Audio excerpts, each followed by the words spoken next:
Olá! Seja bem-vindas, seja bem-vindos a mais um Minutos com Espiritismo, pelo canal Onda Espírita, onde eu agradeço por fazer parte dessa equipe maravilhosa.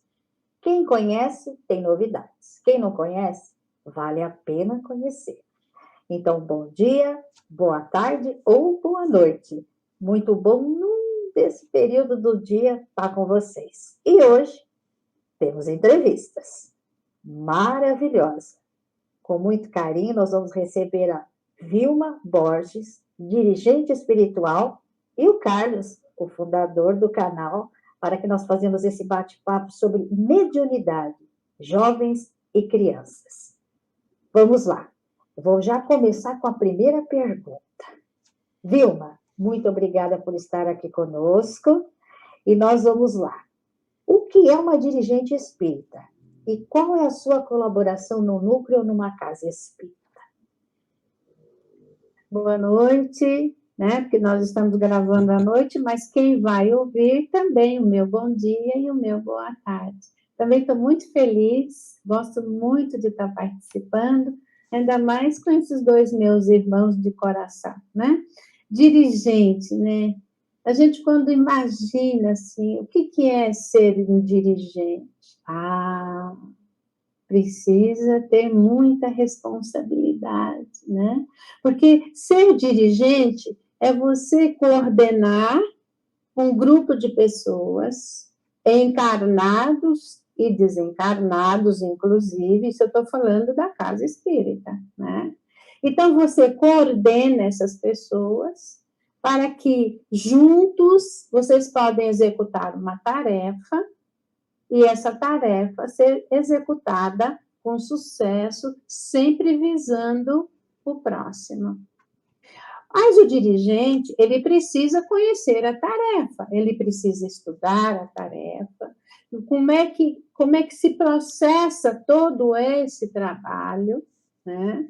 E ele é necessário também, não deixa de ser um líder, mas um líder carinhoso, um líder acolhedor, respeitoso, porque dessa forma ele vai trazer para os colaboradores, além do estudo, que é importante, que eu sempre falo, que o conhecimento é fundamental, mas o conhecimento que nos abre sempre as portas do coração.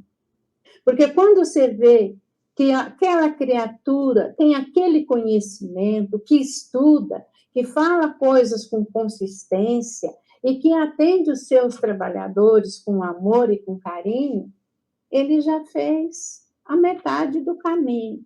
Porque depois, o que ele vai direcionar? Aos assistidos, que também é fundamental ele acolher esses assistidos.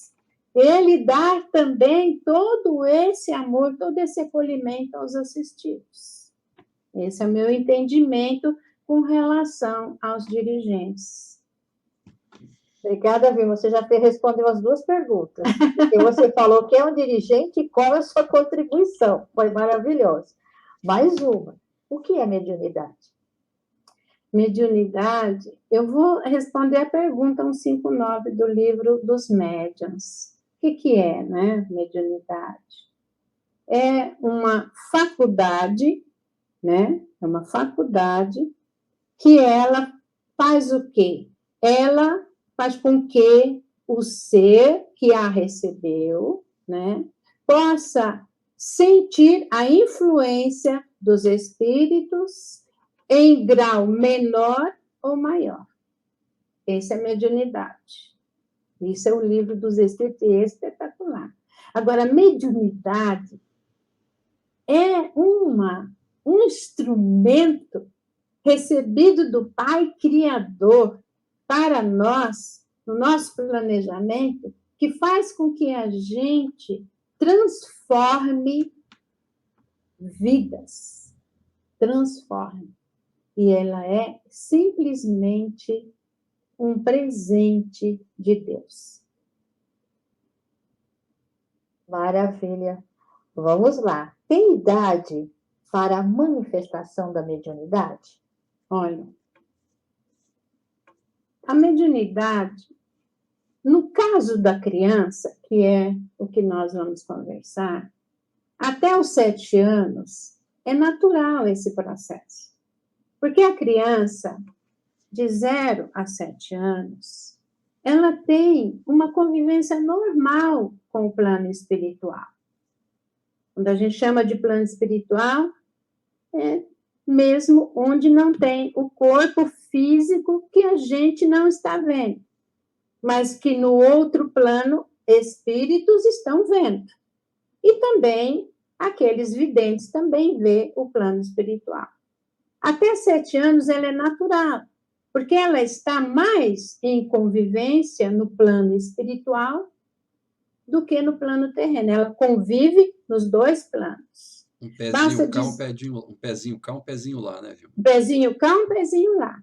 Então, é fundamental uma observação dos pais ou quem a criança está, porque às vezes hoje em dia as crianças ficam com os avós.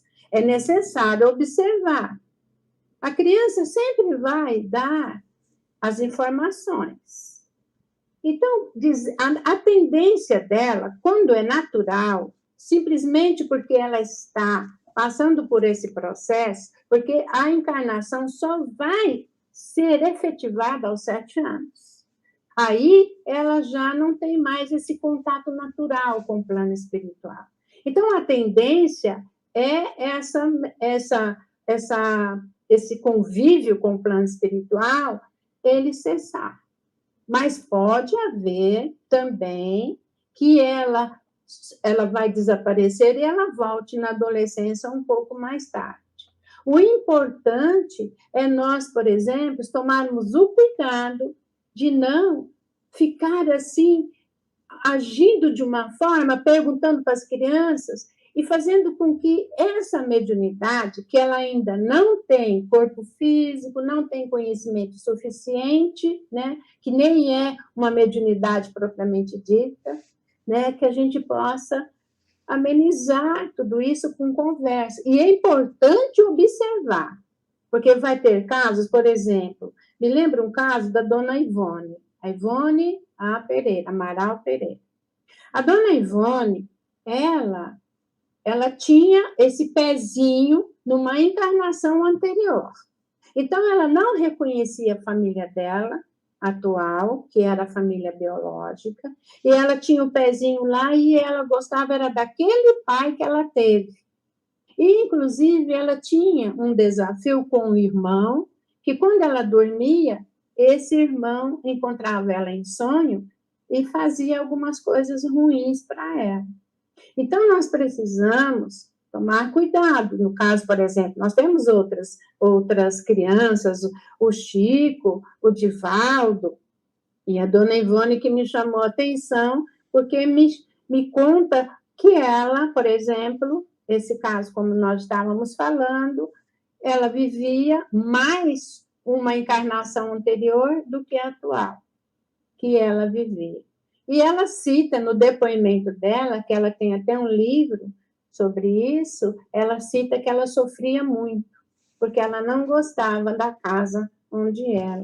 Então, tanto ela vivia muito mais na casa dos avós do que na casa do paterno. Então, a gente tem que tomar cuidado para não ver, por exemplo, minha filha está vendo isso, meu filho está vendo isso, nossa, vai ser um missionário. Não vamos colocar essa responsabilidade na mão das crianças. Elas não têm maturidade, não têm conhecimento, não têm estrutura física para isso. E com o passar do tempo, desaparece. Mas é sempre bom a gente buscar uma casa espírita e também fazer uma consulta a um médico, né? Vilma, foi muito bom você ter colocado da consulta ao médico. E assim, tem alguma manifestação que às vezes os pais, os avós têm que ficar atento? Assim, qual o tipo de comportamento geralmente que a criança ou o jovem apresenta quando ele tem essa mediunidade aflorada, que ó, os familiares podem prestar atenção? Normalmente, a criança menor, ela fica com medo muito grande. Ela entra num processo de medo, ela não dorme mais no quartinho dela, ela quer dormir com os pais. Por quê? Tem até um caso que eu estava vendo, de pesquisas para trazer, inclusive, a menininha via uma outra menininha na porta. Aí ela falava, mamãe, o que aquela menininha fica fazendo na porta do meu quarto? Aí a mãe falou assim, e a mãe foi muito, assim, sábia. Você está vendo uma menininha? Como é que ela é? Ela falou, ela tem uma cara muito feia. Ela não gosta de mim porque ela faz cara feia para mim. E a mãe conduziu aquilo de uma forma tão espetacular, porque ela fala, vamos fazer o seguinte, vamos orar para essa menininha, quem sabe ela está querendo uma oração. E aí elas oraram nesse dia, mas no outro dia a menininha apareceu e ela, inclusive, falou com uma senhora que dava lá orientação para eles, e essa senhora até conversou com a menininha e falou assim, olha, eu vou conversar com ela e ela vai vir aqui para a minha casa. Mas a mãe, ela teve uma sabedoria de não ficar incentivando aquilo, e nem achando que a garota estava nesse processo, porque nem uma coisa, nem outra. As famílias espíritas, elas entendem bastante e sabem o que fazer, às vezes, com as crianças. As famílias que não são espíritas, elas começam a sentir um pavor disso. E aí, às vezes, não vão numa casa espírita, vão direto para os hospitais, como para as consultas psicológicas, e eles têm um outro entendimento. Nós não estamos falando aqui nada que isso não é necessário, tudo é necessário, os dois lados. Mas só um lado não é bom, precisa ver sempre os dois lados. Então, o que acontece? Medo excessivo, não dorme mais sozinhos. No caso dos jovens, mais assim, um pouco de idade, uma irritação muito grande, tem a resposta na ponta da língua, ansiedade ao extremo, perde o foco, perde o sono. Então, se você observando tudo isso, você vai vendo que alguma coisa não está legal. E é fundamental também que nós colocamos os nossos filhos na evangelização infantil, ou, se não der mais pela idade, na evangelização dos jovens. Porque isso é um fator fundamental para estruturá-los durante todo o período da existência. Inclusive, o doutor Sérgio... como é que ele chama? Dr. Sérgio Felipe.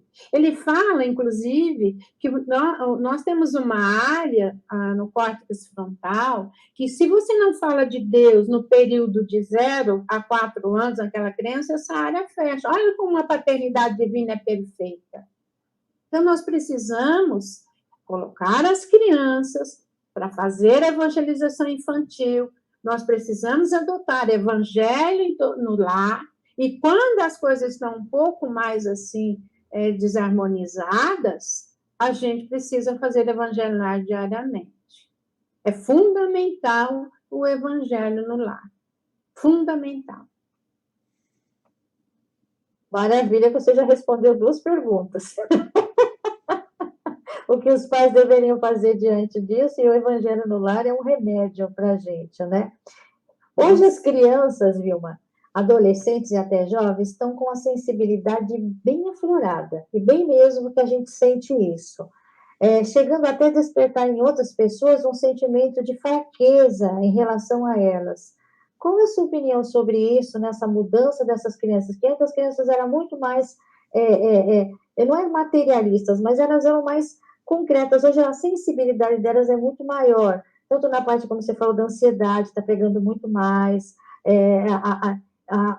às vezes essa ansiedade chega a tal momento que ela perde mesmo o foco, ou às vezes elas necessitam desse lado fraterno da própria família e vão levar a esses influenciadores, que a gente vê tantas coisas acontecem absurdas com as crianças, porque isso mostra que essa sensibilidade está aí.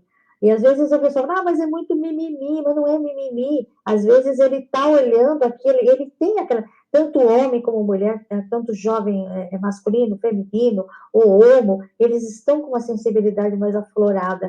O que você me fala sobre isso? Ô, Cleidinha, eu queria, inclusive, falar da pergunta anterior, eu vou te responder essa também.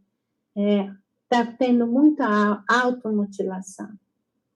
E os pais nem percebem. Sabe por quê? Eles põem roupas de mangas compridas, calças compridas. Eu atendo uma moça que tem esse desafio. Então, precisa ver se está usando muito roupa assim, o que está acontecendo. Porque, às vezes, a dor é tão grande que eles se cortam. Graças a Deus, esse caso a gente está tratando tanto o lado psicológico, falando com a família, inclusive, e também tratando espiritualmente. Então, precisa também observar isso aí, que é fundamental. Sempre observar o que está acontecendo com a sua criança, com o seu filho. Nesse caso, sabe, Cleidinha e Carlos, eu quero citar, inclusive, Joel. Joel, lá na Bíblia, ele fala, lá no capítulo 2, versículo 28 e 29, isso, você vê como é maravilhoso Deus e nos traz, assim, sabe, desde daquela época. Então, o capítulo, eu vou só falar o pedacinho aqui. Nos últimos dias acontecerá, diz Deus, que o meu espírito derramarei sobre toda a carne. E os vossos filhos e as vossas filhas profetizarão. E os vossos jovens terão visões. E os vossos velhos terão sonhos. E também do meu espírito derramarei sobre os meus servos e as minhas servas naqueles dias e profetizarão. E farei aparecer prodígios em cima do céu e sinais embaixo da terra. Então, ele fala isso está em Atos, depois ele cita também isso na Gênese. A Gênese também fala desse tempo que a Terra está vivendo agora.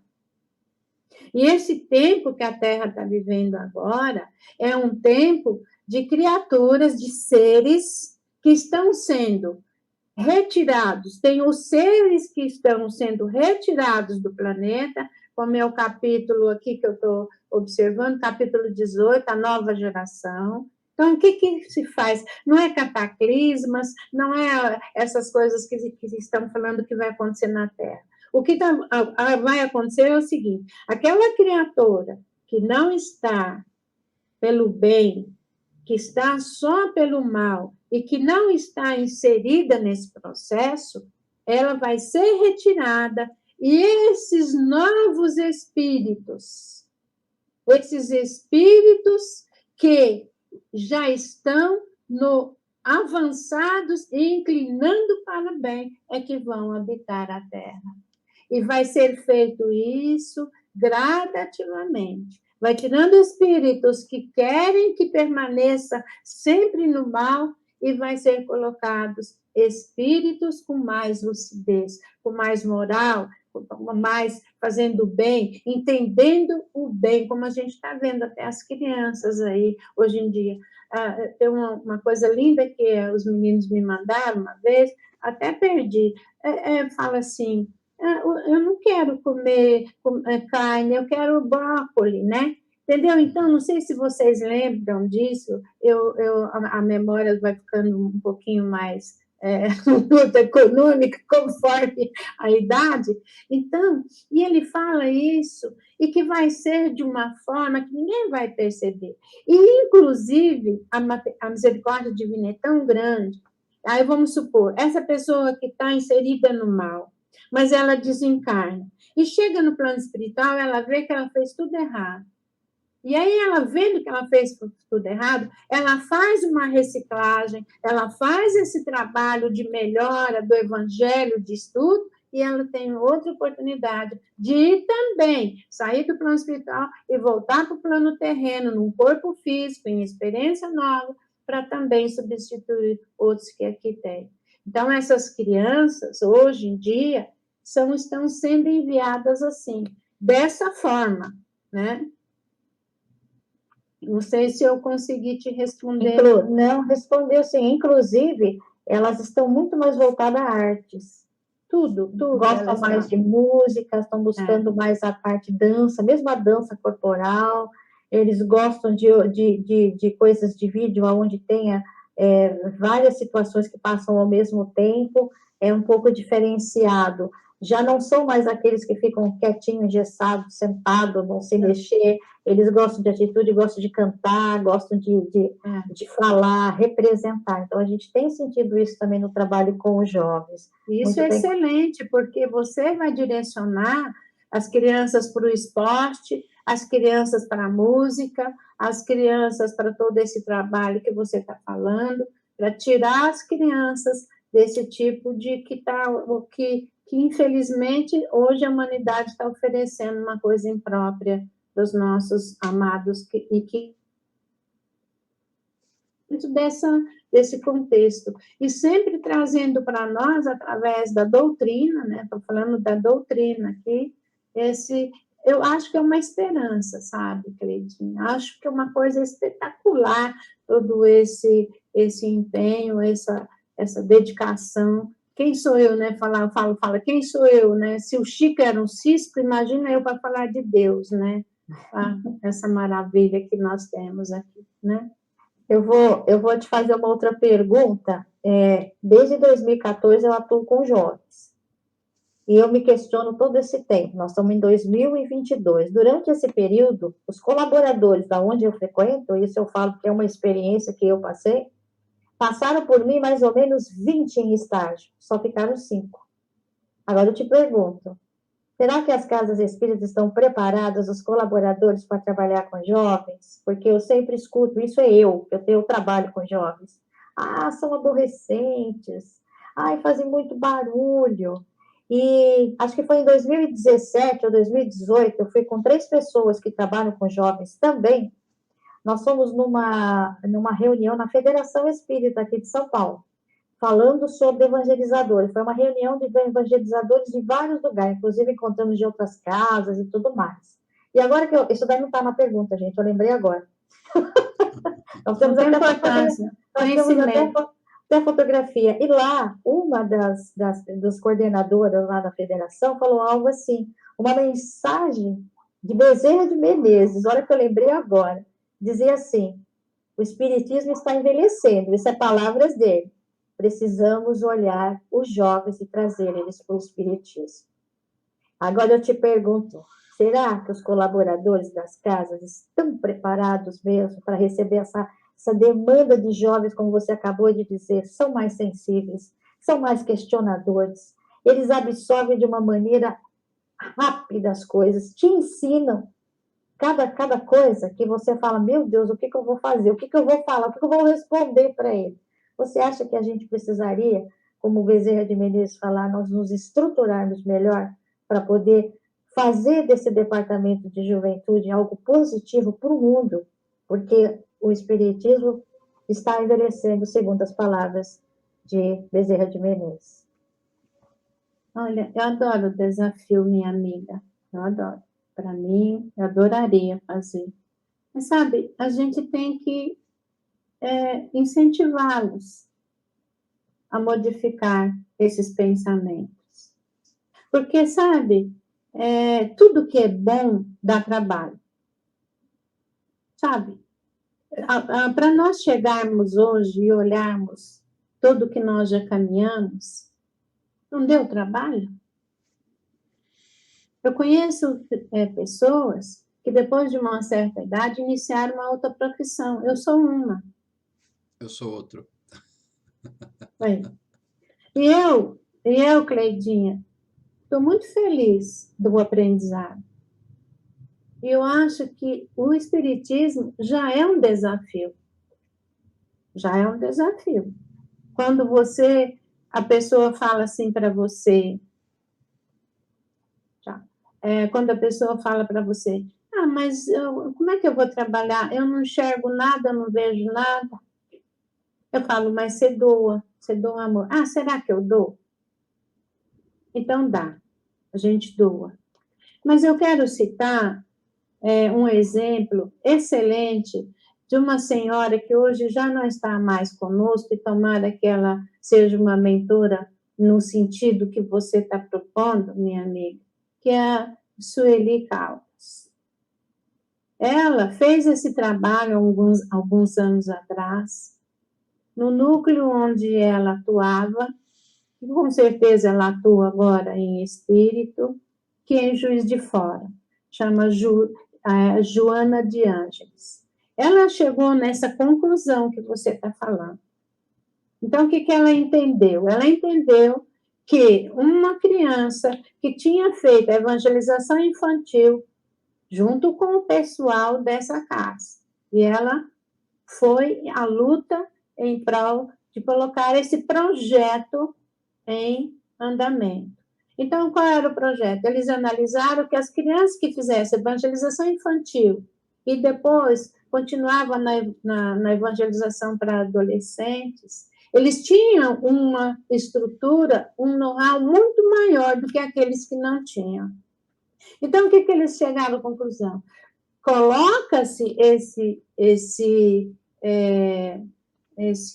espírito, vamos dizer assim, numa sala para dar passe, e eles fizeram, com esse conhecimento que eles adquiriram, porque estudaram muito, e estuda muito, a evangelização infantil estuda muito, para os jovens estuda muito, você entendeu? Então, eles deram outra estrutura dos passes, e eles foram inseridos nesse trabalho, dentro desse contexto que eu estou te falando. Agora, respeitando, porque nessa idade tem jovens que vai fazer vestibular, que estuda bastante, que, inclusive, presta em várias faculdades, às vezes até fora da cidade onde ele mora. Então, respeitando isso, então, o que eles fizeram? Mas dentro desse contexto que ela explica, ela fala que o primeiro grupo, esses jovens que fizeram evangelização infantil, os jovens que fizeram a evangelização de adolescente, que eles tinham um conhecimento muito grande. Agora, tem outros jovens que eles não tinham esse perfil, não tinham, nunca fizeram evangelização, não tinham contato com o espiritismo. Então, eles não fizeram. E aí eles analisaram cada caso era um caso, e eles fizeram essa dinâmica nesse local. E ela falou que hoje, naquela época que eu ouvi ela falando, que eu fui buscar esses conhecimentos, o número de jovens atuantes dentro da Câmara de Passe era maior do que o número dos vamos dizer assim, da terceira idade. Para ela foi um trabalho excelente. E isso daí, então, tomara que espalhe, né? E se desperte, porque, como você falou, tudo que é novo é trabalhoso, e às vezes até assusta, mas esse é algo que ela está fazendo justamente disso, para não ficar só o espiritismo envelhecer, ficar aquela doutrina só para idosos, pessoas acima de 40, 50 anos. Trair os jovens, falar a linguagem dele e dar uma perspectiva, porque jovem, hoje eles são dinâmicos, eles não querem parar. No trabalho que é feito aqui conosco na casa que eu participo, é onde a gente tem um grupo de jovens, nós temos um programa, então, de jovens de 5 a 8, de 9 a 13 e de 14 a 17. Porém, a gente faz essa faixa etária variável. Então, o que nós estamos sentindo? Que muitos amadurecem antes. Então, eles têm uma idade, vamos supor, de 13 anos, mas eles têm um amadurecimento de um adolescente de 15, 16 anos. Então, a gente faz essa troca. Então, a gente muda as classes. E ao mesmo ao contrário, eu já cheguei com a turma de 14 a 17 e teve uma mocinha, uma menininha, uma moça de 12 anos. Você olhava para ela, você não falava que ela tinha 12 anos. Ela era tanto a estrutura biológica dela como o amadurecimento dela, era de uma moça de 16, 17 anos. E trabalhar com eles. Então, aí, você já respondeu a pergunta da senhora Sueli, né? Porque justamente isso, de um futuro próximo, as casas espíritas estarem preparadas Porque esses jovens, assim como eles têm esse amadurecimento, eles também têm um amadurecimento de entendimento. Então, passando pelo processo do primeiro período, de 5 a 8, no período de 9 a 13, no período de 14 a 17, ele não precisa fazer um preparatório para entrar numa escola. Não Ele já acredito. pode já estar. Ele já pode estar até no segundo ano, vamos dizer, básico, porque a gente já aprendeu isso. Então, eu queria verificar com você se isso é algo que futuramente poderia estar acontecendo ou deve acontecer, para que esses jovens sejam não atraídos, mas que eles tenham aquele conhecimento para não ficar tão repetitivo, porque hoje eles não gostam de nada que não seja dinâmico. O que você acha sobre isso, Gil? Sabe, Cleide, eu convivo com meu filho, ele é bem jovem, ele é uma pessoa extremamente, assim, uma criatura que conhece bastante o espiritismo, e ele até é uma pessoa de bom senso, a minha filha também, eles são bem assim, desde criança, convive desde criança, os dois, né? E eu entendo aqui que eles colaboram muito comigo, que tenho 67 anos. E seria uma perda de um elemento tão importante nessa integração. E eu aprendo muito com ele, porque ele me ensinou, a minha filha também me ensinou, toda a estrutura dos slides para fazer as aulas. Foram eles que me deram toda a estrutura. Então, não dá, sabe? Tem que ter esse elo. Muito importante isso.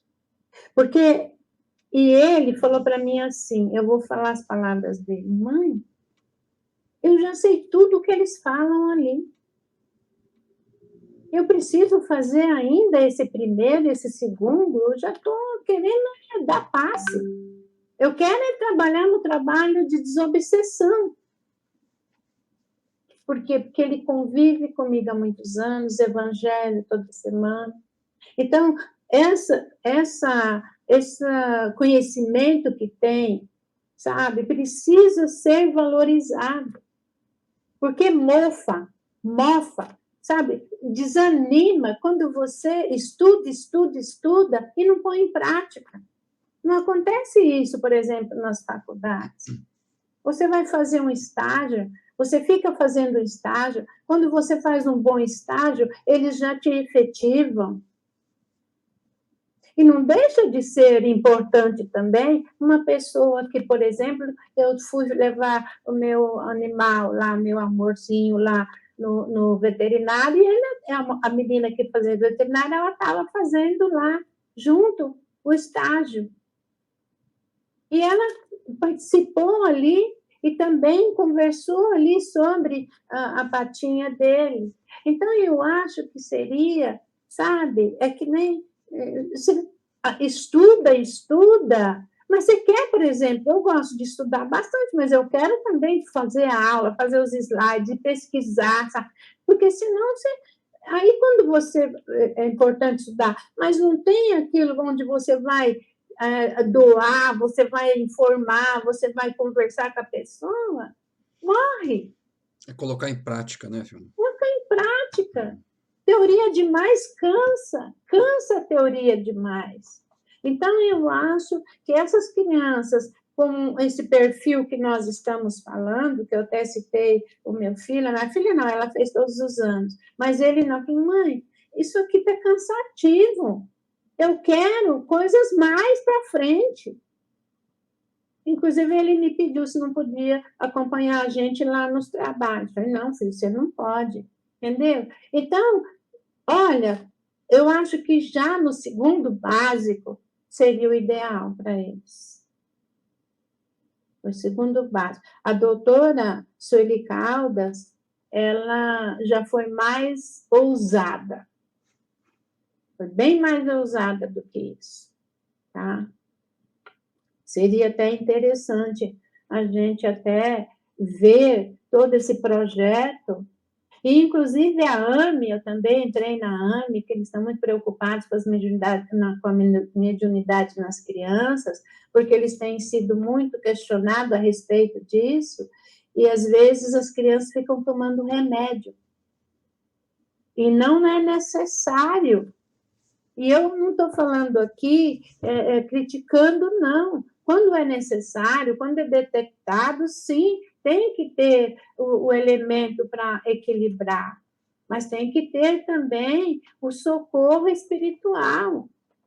É lógico que ninguém vai botar uma criança numa cama de paz, porque não tem nem estrutura, não sabe nem ler. Como é que vai receber uma mensagem de um amigo espiritual se não sabe nem ler? Não é verdade? A não ser que seja um Chico, um Divaldo, né? Como a gente já citou. Mas eu acho que a gente já deveria pensar nisso, sim. Né? Como diz o ter pensado ontem. É uma verdade, né? Porque eles têm, né? E às vezes, mesmo no próprio filme do Kardec, são uma pré-adolescente e uma adolescente que começa a fazer. Nossa, até esqueci de me referir quando ele cita aquela menina de 6 anos lá, que traz aquela mensagem do Zéfiro, que fala, o Zéfiro que ele fala, explica quem é o Espírito da Verdade, e quem ele era. É verdade, foi através das crianças, né? Então, quer dizer, a gente tem a história aí, né? O Chico, o Divaldo, o caso do próprio Kardec, que eram crianças praticamente, pré-adolescentes, ali estava iniciando. As irmãs Fox, tudo adolescentes. Então, são histórias que dá para poder dar uma reciclada. Carlos, você quer colocar alguma coisa? Não, só gostaria de reafirmar aí o que a Vilma falou. Eu acho que é uma oportunidade interessante, né, para a gente estar falando sobre isso, que realmente a gente precisa dar espaço para os jovens, né? A nossa doutrina a gente verifica pela experiência de vivência no ambiente espírita. Você percebe que as pessoas mais velhas é que estão participando dos movimentos espíritas. E os jovens a gente vê um movimento muito pequeno. Inclusive, não precisa nem ser jovem, né? A gente tem dificuldade de ver pessoas de 25 anos, 26, 27, 30 anos. Você quase não vê, você vê muito pouco, né? Então, acho que nós não estamos dando espaço para eles, né? E conforme a Vilma estava falando, essa questão essa nova geração que está vindo, né, cada vez mais avançada e com uma dinâmica mental, uma dinâmica de percepção diferenciada, né, muito mais sensível, né, a gente precisa dar espaço para eles. São gerações novas, com novas ideias, novas metodologias, novas formas de se expressar, que conseguem lidar com diversas coisas ao mesmo tempo, né? A gente precisa dar espaço para eles, porque senão daqui a pouco a nossa doutrina morre. Porque conforme a gente vai ficando velho, a gente vai morrendo, a doutrina vai morrendo junto, porque se só os mais velhos estão vivenciando a doutrina e os jovens não, a doutrina vai morrer. E vai morrer não por culpa da doutrina, por culpa nossa, né? Porque nós estamos fechando as portas para essa turma aí que vem com uma bagagem diferenciada. O mundo está diferente.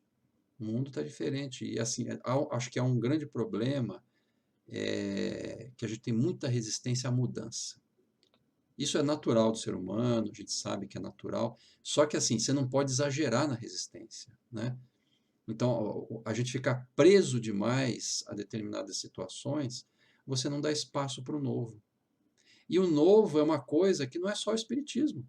É em tudo quanto é um aspecto da civilização, é a tecnologia, novas metodologias de todas as formas que a gente possa imaginar, estão trazendo novidades, né? E o mundo, quer queira, quer não, se dobra a essas novas situações que aparecem, citando, por exemplo, a tecnologia, né? Que vem e não tem como você segurar. A tecnologia vem e fica, e ponto final, e avança, né?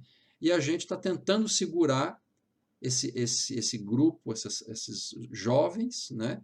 Quando eles têm grandes potenciais, e se a gente conseguir segurar, nós vamos conseguir enterrar a doutrina com a gente. É uma verdade, tem que chegar adiante. E, Vilma, a última pergunta. Você tem um recado. O que é o recado que você daria aos pais sobre essa mediunidade espontânea que acontece nas crianças e nos jovens? Diante de que acontece isso, o psicológico do pai também, como você fala, é de espanto, né? O que poderia, naquele momento, ele poder passar para o filho? A calmaria, sem ele se espantar tanto quando ele começa a falar, eu estou vendo isso está colorido, isso vai acontecer, isso. O que você, essa para a gente finalizar, o que você aconselha aos pais? Você que passou por vários fatores de pais que te procuraram devido às manifestações. Por isso que eu estou te fazendo essa pergunta, porque eu sei que você lida com isso constantemente. Sabe que eu quero também, aproveitando essa oportunidade que você está me dando agora, sabe quando você vê que a criança está passando por esses desafios, às vezes, na maioria dos atendimentos que eu faço, é chamamento para os pais. Os pais, aí você vai investigar, porque eu só escuto, eu não quero ver só a superfície, não me contento com isso. Eu quero mais dados. E eu tenho um amigo que me ajuda muito, e ele dá umas cutucadas boas aqui em mim, entendeu? Então, e sempre, quando eu vou aprofundar a história, na maioria, as crianças não tiveram aquela estrutura da parte religiosa, e é fundamental. Então, eu entendo hoje que a vida corrida, que o pai tem que trabalhar, a mãe tem que trabalhar para ajudar, quer dar um pouco mais. Mas eu ouvi uma vez de um médico homeopata que cuidava dos meus filhos, falava, Dona Vilma, 2 horas produtivas à noite, quando você chega com seus filhos, é o bastante. Ele falava isso para mim. Outra coisa, Dona Vilma, não dê tanta... diminua a agenda dos seus filhos. Seus filhos, isso ele me orientou. Deixa eles brincar um pouco. Faz parte. Então, no caso da religião, ele não precisou me orientar, porque meus filhos já estavam na evangelização infantil. Graças a Deus, eu os coloquei na evangelização infantil, logo cedo, no começo. A minha filha eu coloquei no começo, meu filho já era espírita, e eu tive um comportamento totalmente diferente com ele, conversando com a minha barriga, conversando com ele, com todo outro propósito. Tem uma frase da Joana de Andes que eu acho linda essa frase. Quando o amor se ausenta, a dor se instala. Se escolhêssemos o amor, não precisaríamos da vivência dolorosa. Se tudo for contrário à lei divina, a dor vai ser a companheira da criatura. Eu entendo que é andar na contramão. Quando você vê a lei do Senhor, você está na contramão. Imagina você andando na contramão, carro vindo e você na contramão. É assim que a gente tem que começar a entender a paternidade divina, que é um espetáculo maravilhosa, e que ele coloca espíritos sobre a nossa guarda. Isso está lá no livro dos Espíritos, se não me engano, é a pergunta 582. É missão ser pais? É missão. É missão. Então, acompanhe o seu filho. Dê orientação espiritual para ele, seja qualquer que seja. Não precisa ser necessariamente. Respeite a religião. Se às vezes o marido é de uma religião, a esposa é de outro, os dois fazem o papel. Um vai, hoje eu vou te acompanhar no culto, amanhã você me acompanha, sabe? Vamos pelas crianças que o Pai está colocando nos nossos lares. Inclusive, são crianças diferenciadas, como a Gênesis estamos falando. São outro tipo de espíritos que estão encarnando neste momento no planeta para contribuir conosco na era da regeneração. E eu cito aqui, eu quero citar, é o capítulo 14, e é o versículo 9, chama a ingratidão dos filhos e os laços da família. Eu vou ficar mais com os laços de família. Aqui ele fala: ó espíritas, compreendei bem o papel da humanidade. Compreendei que quando produzis um corpo, a alma que nele se encarna vem do espaço para progredir. Sabei vossos deveres e colocai todo o vosso amor em aproximar essa alma de Deus. É a missão que vos está confiada e da qual recebereis a recompensa, se a cumprirdes fielmente. Vossos cuidados, a educação que lhe derdes, ajudarão seu aperfeiçoamento e seu bem-estar futuro. Pensai que a cada pai e a cada mãe Deus perguntará: que fizeste do filho confiado à vossa guarda? Se permaneceu atrasado por vossa falta, vosso castigo será o de vê-lo entre os espíritos sofredores, ao passo que dependia de vós tê-lo feito feliz. Então vós mesmos, atormentados de remorsos, pedireis para reparar vossa falta, solicitareis uma nova encarnação para vós e para ele, na qual a cercareis de cuidados mais esclarecidos, e ele, cheio de reconhecimento, vos cercará de amor. Teu filho está com medo? Sente com ele lá no quarto dele. Converse com ele. Faça uma oração com ele. Hoje nós temos uma infinidade de livros, é o Evangelho de Criança, Livro dos Espíritos de Criança, Céu e Inferno de Criança. Conte uma historinha para ele todos os dias. Faça o Evangelho com ele. Conte essas histórias. Tem livros lindos, um livro Pai Nosso, conta em forma de histórias todo o Pai Nosso. Fique com ele lá. É tão rápido a infância. Será que você vai lembrar o dia que o filho perguntar: pai, como é que foi quando eu tinha 2, 3 anos? Que os meninos perguntam: como é que foi isso? Como é que foi aquilo? Anote, faça uma agenda dos momentos relevantes, dos momentos também que foram desafiadores. Acolha seu filho, abrace-o, beijo, diga a ele o quanto você o ama,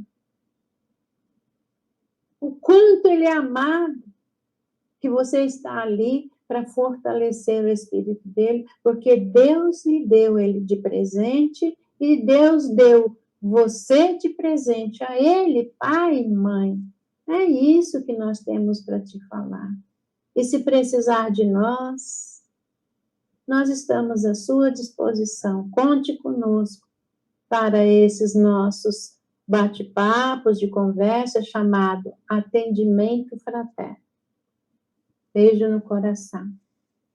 Obrigada, Vilma. Maravilhoso. Muito agradeço. Nossa, não tenho que agradecer, tem que aplaudir. Muito obrigada. Eu agradeço a todos, a vocês, meus queridos, a vocês, minhas queridas, que estiveram conosco até agora, e que nós, com muito carinho, e ela também, com muito carinho, nos atendeu. A Vilma veio bater esse papo conosco. Obrigada, Carlos, a todos vocês, uma excelente semana, um excelente final de semana, e que nós possamos estar juntos no próximo Minutos com o Espiritismo. Beijo no coração e até mais. Obrigado a todos. Obrigado, Vilma. Obrigado, Cleide. Beijo no coração para vocês que estão nos assistindo. Fiquem com Deus.